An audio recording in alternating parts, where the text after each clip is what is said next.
വീട്ടിൻ്റെ അടുത്ത് തന്നെ ഒരിടത്ത് യോഗ പ്രാക്ടീസിന് വേണ്ടിയിട്ട് പൊയ്ക്കൊണ്ടിരിക്കുമായിരുന്നു.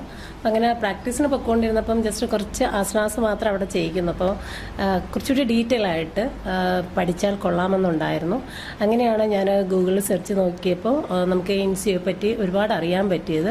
അങ്ങനെ ഇൻസിയിലോട്ട് വരാൻ പറ്റി. വന്നതുകൊണ്ട് തന്നെ നമുക്ക് ഒരുപാട് കാര്യങ്ങൾ തിയറി ആയാലും പ്രാക്ടിക്കലായാലും നന്നായിട്ട് പഠിക്കാൻ നമുക്ക് സാധിച്ചു. നമുക്കിത് പഠിക്കുന്നതുകൊണ്ട് നമ്മളിപ്പോൾ ഈ ഒരു 200 പഠിക്കുന്നത് കൊണ്ട് തന്നെയാണ് നമുക്ക് ഇറങ്ങിയ ഉടനെ നമുക്ക് പഠിപ്പിക്കാൻ പറ്റുന്ന ഒരു ലെവലിൽ എത്താനും നമുക്ക് ഇൻസിയിൽ വന്നിട്ട് സാധിച്ചു. കാരണം എൻ്റെ ഫ്രണ്ട്സ് വേറെ ഒത്തിരി അടുത്ത് പോയിട്ട് ക്യാഷ് നഷ്ടപ്പെട്ടു വന്നു എന്ന് പറഞ്ഞപ്പോൾ ശരിക്കും പറഞ്ഞാൽ എനിക്ക് സന്തോഷമാണ് തോന്നിയത്. കാരണം ഞാൻ എനിക്ക് അവർക്ക് നഷ്ടപ്പെട്ടെന്ന് പറഞ്ഞപ്പോൾ എനിക്ക് തോന്നിയ സന്തോഷം എന്താണെന്ന് വെച്ചാൽ എൻ്റെ ക്യാഷ് നഷ്ടമായില്ലല്ലോ എന്നുള്ള ഒരു സന്തോഷമാണ്. കാരണം ഒരുപാടടുത്ത് പോയിട്ട് അവർക്ക് സർട്ടിഫിക്കറ്റ് പോലും കിട്ടിയില്ല എന്ന് പറയുമ്പം ഇൻസിയെ സംബന്ധിച്ച് നമുക്കൊരു പ്രശ്നമേ വരുന്നത്. കാരണം നമുക്ക് അത്രയും നമ്മളെന്ത് ചെയ്യുക, ഒരു ടീച്ചർ ആവാൻ പറ്റിയ ഒരു ക്വാളിറ്റിയിൽ കൊണ്ടെത്തിക്കാൻ ഇൻസിയയ്ക്ക് സാധിക്കുന്നു. അതിൽ ഒരുപാട്